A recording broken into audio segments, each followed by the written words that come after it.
You will consider a report in order to require cable and satellite TV providers to specify the all-in price for video programming services in promotional materials and subscribers' bills in order to allow consumers to make informed choices.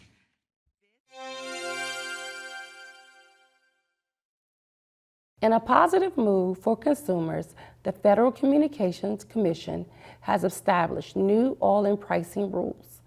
Cable and satellite providers have to comply with these rules as of December 19, 2024.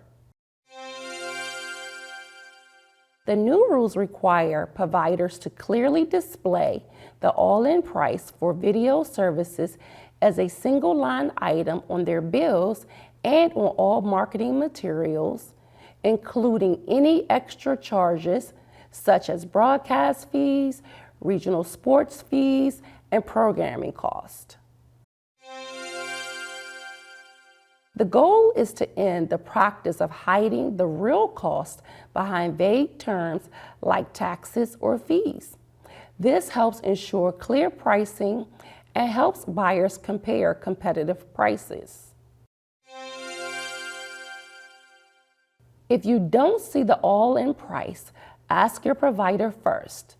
If you can't resolve the issue that way, contact the county's Communications Policy and Regulation Division by email or phone.